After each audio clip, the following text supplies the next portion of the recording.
نحمده ونصلي على رسوله الكريم اما بعد فاعوذ بالله من الشيطان الرجيم بسم الله الرحمن الرحيم رب اشرح لي صدري ويسر لي امري واحلل عقدة من لساني يفقهوا قولي. یہ بتائیے کہ کس بات کا خوف لگ رہا ہے آپ کو پڑھنے میں؟ کس بات کی خوشی؟ خوشی تو اس بات کی ہے کہ اللہ تعالیٰ نے موقع دے کہ قرآن کو سمجھوں، اور جو میں نماز میں پڑھتی ہوں، جو میں تلاوت کرتی ہوں، جو تراویح ہو رہی ہے، اس میں مزہ آئے کہ میں پڑھ جا رہی ہوں اور اللہ تعالیٰ کا پیغام کیا ہے میرے لیے. اچھا، کوئی اور فکر؟ کوئی فکر لگ رہی ہے آپ کو یہاں آ کر؟ نہیں، فکر تو کسی بات کی نہیں ہے، بس اللہ سے یہی ہوا ہے کہ مجھے قرآن کو سمجھنے کی توفیق عطا فرمائے تاکہ اس کو آگے عمل میں لاؤں گا اور آگے بڑھاؤں. ٹھیک ہے، آپ بتائیے کہ آپ کس طرح آئی یہاں پر؟ السلام علیکم. میری سسٹر میں پہلے پڑھ چکی ہیں فرینڈ وغیرہ، تو ان کو چھوڑا انہوں نے زبردستی تو نہیں بھیجا آپ؟ نہیں، میرا اپنا ہوتی ہو. آپ کیسے ہیں؟ ہر ایک بتاتا جائے. السلام علیکم. میری نند نے جو یہاں اللہ سے آپ سے پڑھائی تو اب میری دشمن کو پڑھنے کی اسٹارٹ کی. اچھا، تو ان میں کوئی تبدیلی آئی یہاں سے پڑھ کے؟ ہاں، لیکن یہ وہ بچوں میں اور لڑکی کی وجہ سے آگے نہیں بڑھا سکتے، چھوڑ دیا. اچھا، شادی ہو گئی اور بچہ ہے. اور کس نے ایڈمیشن لیا ہے؟ آپ اپنا بتائیے، کیسے آئی یہاں پر؟ میں نے اس سے پہلے تجوید کورس کیا ہے الحمدللہ حیدرآباد برانچ میں، اور مجھے میری دوست سے پتہ چلا تھا اور مجھے یہاں پڑھنے کا شوق تھا کہ میں اپنے تفصیل پڑھوں تو اس لیے میں السلام علیکم. اللہ کے بارے میں میری کزن سے پتہ چلا، مجھے بہت شوق ہوا کیونکہ وہ کافی چینج ہو گئی تھی آپ کے ٹائم کے بعد. تو مجھے بھی ایسا ہوا کہ میں اس کی طرح پڑھوں، تو میں کوشش کروں گی کو پڑھ کے اس طرح کریں. السلام علیکم. میں نے اپنی فرینڈ سے سنا میری اور چرچ والے سے سنے تو اتنا اچھا وہ بیان کرتے ہیں، اتنا اچھا سمجھ آتا ہے کہ مجھے شوق ہوا کہ میں بھی ایسے کروں اور آگے رہتی ہوں. السلام علیکم. میں یہاں اپنی دوست کے ساتھ آئی ہوں جو میرے ساتھ رہتی ہیں، ان سے انسپائر ہو کر میں یہاں سے پڑھنے آئی. میں اپنی امی کی کہنے پہ آئی اور امی رائے پور برانچ میں جاتی تھی اگر اس میں، تو وہاں پہ لڑکی کو دیکھ کر امی کو شوق ہوا کہ تم بھی ایسی شادی کروائی کرو اور ٹرم ریپیٹ کر رہی ہوں اور میں اپنی کزن کو دیکھ کے یہاں پہ آئی ہوں. السلام علیکم. الحمدللہ میری 3 elder sisters ہیں، انہوں نے یہاں سے کیا ہے تو کافی چینج ہے. 3 elder sisters نے کیا ہے لیکن 2 میں اتنا چینج نہیں آ سکا جتنا 1 میں آیا ہے. الحمدللہ وہ ہر کام سنت کے لحاظ سے کرتی ہیں، ان کو اٹھنے بیٹھنے ایون سونے کھان پینے ہر چیز کی دعا تک یاد ہے، اور اتنا اچھا لگتا ہے کہ وہ ہر کام سنت کے لحاظ سے کرتی ہیں. تو اس وجہ سے میرا ہی بہت شوق ہوا. ایسا کیوں ہوتا ہے کہ سب ایک ہی جگہ پر ہوتے ہیں لیکن ہر ایک الگ الگ لے رہا ہوتا ہے؟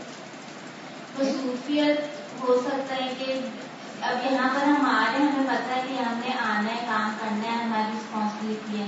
لیکن جب ہم یہاں سے نکلتے ہیں تو ہم بزی ہو جاتے ہیں اپنی لائف میں، تو مینیج کرنا مشکل ہو جاتا ہے. کچھ لوگ کر لیتے ہیں مینیج، کچھ نہیں کر پاتے. اس کا مطلب ہے کہ پھر بھی کوئی نہ کوئی طریقہ ہونا چاہیے اپنے آپ کو کنیکٹ کرنے کا، جوڑنے کا، مصروف رکھنے کا. فرق کس چیز کا ہوتا ہے کہ جیسے زمین ہوتی ہے نا ایک ہی طرح کی، لیکن جب بارش پڑتی ہے تو جو اچھی زمین ہوتی ہے اس میں کیا اگتا ہے؟ سبزہ. اور جو خراب زمین ہوتی ہے وہاں کیا ہو جاتا ہے؟ کیچڑ. اور کچھ زمین میں اچھے پھل آتے ہیں اور کچھ میں درخت لگا بھی ہوتا ہے لیکن سوکھا رہتا ہے، سبز نہیں ہوتا. حالانکہ زمین، آسمان یعنی بارش اور جو بیج وغیرہ ہیں وہ ایک ہی طرح کے ہوتے ہیں، لیکن بظاہر زمین ایک جیسی نظر آتی ہے مگر اندر کی تاثیر فرق ہوتی ہے. تو ہمارے دل بھی جو ہے نا زمین کی طرح ہے، دل ہمارے زمین کی طرح ہے. اگر دل اچھا ہوگا، ریسیپٹیو ہوگا، نرم ہوگا, اس کے اندر اللہ کا ڈر ہوگا, اللہ کی محبت ہوگی, تڑپ ہوگی کچھ سیکھنے کی, کچھ پانے کی, تو کیا ہوگا؟ جو بھی اس کے اندر, یعنی اس میں جو بارش پڑے گی قرآن کی, تو اس میں کیا آئے گا؟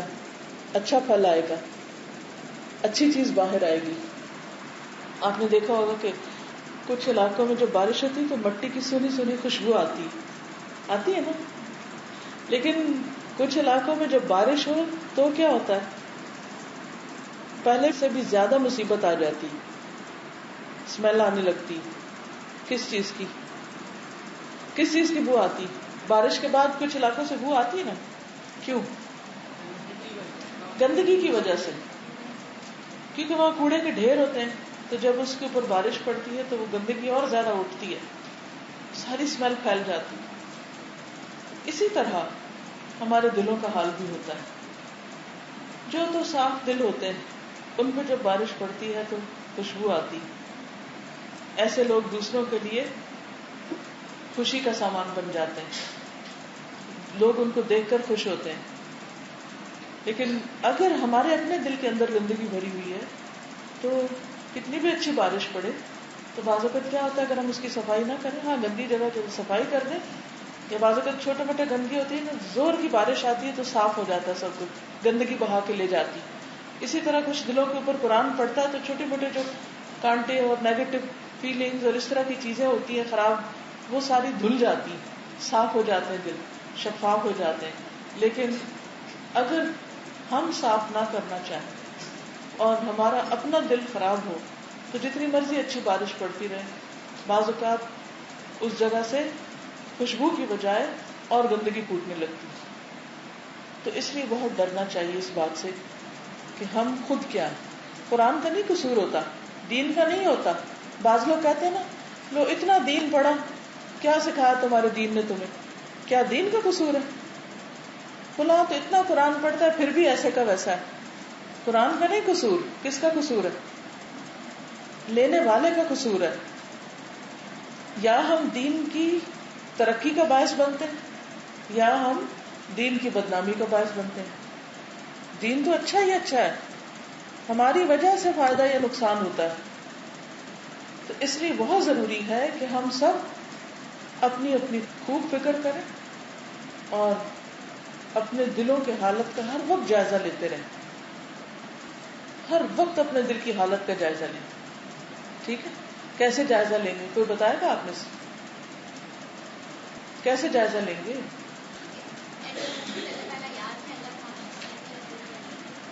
ہاں, یعنی کہ جیسے آپ اپنے ہاتھوں کو دیکھتے ہیں نا, روز دیکھتے ہیں نا, ایک دفعہ تو دیکھتے ہی ہوں گے دن میں, کہ نہیں؟ دیکھتے ہیں اپنے ہاتھوں کو. ایسے ہی جب باہر دیکھیں تو ایک نظر اندر بھی دیکھ لیں. خصوصاً جب آپ ڈسٹرب ہو تو سوچا کریں کس چیز سے ڈسٹرب کیا ہوا مجھے, کیوں پریشان ہوں, کس بات کی فکر ہے, کس بات کا غم ہے, کس چیز کا خوف ہے, کس چیز کی ٹینشن ہے, کہاں میری غلطی, کون سا کام میں نے ٹھیک نہیں کیا. کیونکہ جو اللہ کے دوست ہوتے ہیں انہیں نہ کوئی خوف ہوتا ہے نہ کوئی غم ہوتا ہے. خوف اس کو ہوتا ہے جو غلط کام کرتا ہے, اور اسی طرح غم بھی جب ہی ہوتا ہے. تو اپنے ساتھ سچے ہو جائیں, اپنے ساتھ امانت دار ہو جائیں. اب دیکھیں کہ ہم سب اکیلے کسی پلانٹ میں نہیں رہتے, ہم لوگوں کے بیچ میں, کہ نہیں؟ اور اسی طرح اللہ نے ہمیں پیدا کیا, اس نے بھیجا, اسی طرح ہم نے جانا ہے. اور ایک یہ کہ ہم کہیں بھی ہوں, چلے لوگوں کو بھی چھوڑ دیا ہم نے, اور ہم اپنے آپ میں اکیلے. تو تین حالتیں ہیں, ان تینوں میں ہم نے کیا کرنا ہے؟ اپنے اندر نیکی کے ارادے باندھے, مضبوط ارادے. جو پڑھتے جائیں اپنے ساتھ خود سچے ہوتے جائیں, نہیں میں نے کرنا ہے اس کو, انشاءاللہ میں نے اللہ کے حکم کی نافرمانی نہیں کرنی. جب بندوں کے ساتھ معاملہ آئے تو احسان کا کرنا ہے, اور جب اللہ کے ساتھ آئے تو اس کا وعدہ یاد رکھنا ہے, عہد, کہ میں نے اللہ سے اس کی عبادت کا وعدہ کر رکھا ہے. تو تین لفظ آپ کو دوں گی, عزم، عہد اور احسان، یہ یاد رکھنے آپ کو. ٹھیک ہے؟ کیا کیا؟ عزم، عہد اور احسان. عزم کس کے ساتھ؟ اپنے اندر. کس چیز کا عزم؟ کس چیز کا پکا وعدہ؟ کس چیز کی انٹینشن کہ میں نے اچھا کروں اور اللہ کی بات کو ماننا ہے. اور بندوں کے ساتھ جب معاملہ کرنے لگے تو یہ نہیں دیکھنا وہ میرے ساتھ کیا کرتے ہیں. کیا کرنا ہے؟ احسان. اور اللہ کے ساتھ تنہائی میں بھی ڈرنا ہے اور لوگوں کے سامنے بھی. عہد جو کیا آپ نے، یہ تینوں چیزیں قرآن میں پڑھیں گے آپ. ٹھیک ہے؟ چلیے، اور اگر آپ کے ذہن میں کوئی سوال ہو، کوئی بات ہو تو آپ پوچھ سکتے ہیں. قرآن انسان کو چینج کرتا ہے اگر وہ ہونا چاہے تو. اگر ہونا چاہیے. میں نے یہ جملہ بہت سنا ہے، بٹ اکثر لوگوں کے اندر چینج جو ہے نا وہ ظاہر ہوتا ہے، لیکن کچھ ظاہر نہیں ہوتا، بس ان کے دل میں چینج ہوا ہوتا ہے. تو اس کی کیا وہ ہوتی ہے؟ وہی بات ہے کہ زمین کا فرق ہے. ٹھیک ہے؟ کچھ زمین پانی اپنے اندر لے جاتی، کسی کو نظر نہیں آتا، اور کچھ کا اوپر نظر آتا ہے. ڈپینڈ کرتا ہے، کیونکہ ہر شخص فرق ہے. مگر ہمیں وہ کرنا جو اللہ تعالیٰ ہم سے چاہتے ہیں. ظاہر میں بھی وہ کرنا جو وہ پسند کرے، اور اندر بھی وہ کرنا جو وہ چاہے. اس کی پسند کا بننا ہے. ٹھیک ہے نا؟ اور یہ بات آسانی سے سمجھ کیوں نہیں آتی انسانوں کو کہ ہمارے انڈیویجل چینج سے ہی سوسائٹی چینج ہوگی. جو چیزیں بڑے لیول پہ ہو رہی ہیں ہم سے وہ ہمارا تھوڑی اس سے ہمارا کرے. مطلب کچھ ایسے پوائنٹس دیے کہ ان کو سمجھایا جاتا ہے کہ یہ جو کچھ بڑے لیول پہ ہو رہے ہیں وہ ہمارے انڈیویجل کردار کی وجہ سے. جی ہاں، ہمارے ایکشن کا ریئیکشن، ہمارے ریفلیکشن. کوئی بھی بڑی پکچر چھوٹے چھوٹے ڈاٹس سے مل کے بنتی. تو اگر ہم بدلیں گے تو سوسائٹی بدلے گی. اگر ہم میں تبدیلی نہیں آتی تو ہم دوسروں سے کیوں ایکسپیکٹ کرتے ہیں کہ وہ بدل جائیں؟ Is it fair? اگر ہم بد اخلاقی کرتے ہیں اور دوسروں سے کہیں کہ وہ اچھے اخلاق کا مظاہرہ کریں، کیا یہ ہو سکتا ہے؟ نہیں ہو سکتا. جو ہم دوسروں میں دیکھنا چاہتے ہیں وہ بن کے دکھائیں. لوگ آپ کے لیے آپ کا ریفلیکشن ہے. سمجھ آئیے بات؟ اچھا، بعض اوقات ہو سکتا ہے لوگ آپ سے کہیں لوگ آپ کے سامنے کچھ ہوتے ہیں بعد میں کچھ ہوتے ہیں. یہ نہیں بات ہوتی. وہ آپ کے سامنے اس طرح کیوں ہے؟ کیونکہ آپ ان کے ساتھ ویسا معاملہ کر رہے ہیں تو وہ آپ کے ساتھ اچھے ہیں. وہی لوگ کسی اور کے ساتھ جا کے معاملہ کرتے ہیں تو وہ ان کے ساتھ بدتمیزی سے معاملہ کرتے ہیں تو وہ بھی جواب میں بدتمیزی کرتے ہیں. ٹھیک؟ تو جو آپ کی کمپنی ہے وہ آپ کو ریفلیکٹ کرتی ہے، آپ ان کو کرتے ہیں. ہم ایک دوسرے کا آئینہ ہوتے ہیں، ہے نا؟ حدیث میں آتا ہے آئینہ ہے. تو ہم آئینے کا بس ایک ہی مطلب لیتے ہیں، آئینہ دیکھ کے اپنی شکل ٹھیک کر لو. لیکن بات یہ ہے کہ جیسا کرو گے ویسا بھرو گے. اگر آپ عزت چاہتے ہیں تو کیا کرنا پڑے گا؟ دینی پڑے گی نا. بچوں کو یا بڑوں کو؟ سب کو. یس. اگر آپ محبت چاہتے ہیں تو کیا کرنا پڑے گا؟ دینی پڑے. اگر آپ چاہتے ہیں کوئی آپ کے ساتھ بھلائی کرے تو آپ کو کیا کرنا پڑے گا؟ بھلائی کرنی پڑے گی. تو اب یہ آپ کی اپنی چوائس ہے کہ آپ کیا چاہتے ہیں. اچھا، پھر ہم رونے بیٹھ جاتے ہیں نہیں ہم تو دوسروں کے ساتھ اچھا چاہتے ہیں مگر وہ ہمارے ساتھ اچھا نہیں کرتے. ہم تو کرتے ہیں وہ نہیں کرتے. یہ غلط ہے. ہم بعض اوقات فوراً جواب چاہتے ہیں، جبکہ کسی پتھر کے اندر ریفلیکشن کب نظر آتا ہے؟ جب اس کو رگڑا جائے، رگڑ خوب چمکایا جائے. جیسے ایک بچہ ہوتا ہے نا تو آپ اس کے ساتھ اچھا کرتے رہتے پھر وہ بھی اسمائل کرنے لگتا ہے نا جو آپ اس کو دیکھ کے اسمائل کرتے ہیں، لیکن شروع میں نہیں کرتا. چلیے ٹھیک ہے، آپ اجازت چاہتی ہوں. اللہ تعالیٰ آپ کو بہت ترقی دے اور واقعی آپ بہت کچھ سیکھ کے یہاں سے جائیں اور علم کی شمع بنے اور اپنے اپنے ماحول کو روشن کریں اور اچھی نسلوں کو پروان چڑھائیں. کیونکہ اس وقت آپ پاکستان کی یوتھ ہے، نوجوان ہیں اور آپ آئندہ کا مستقبل ہیں. کہیں باہر سے کچھ اچانک میریکل نہیں ہونے والا. جو آپ کریں گے وہی آئندہ جا کر ہماری فیوچر بنے گا. تو یہ قرآن کی ایک چھوٹی سی شمع جو اس جگہ پر جلائی جاتی ہے اسی وجہ سے ہے تاکہ اس سے آپ روشن ہوں اور آپ سے پھر آگے ماحول روشن ہو. اللہ تعالیٰ ہم سب کی کوششوں کو قبول فرمائے. السلام علیکم.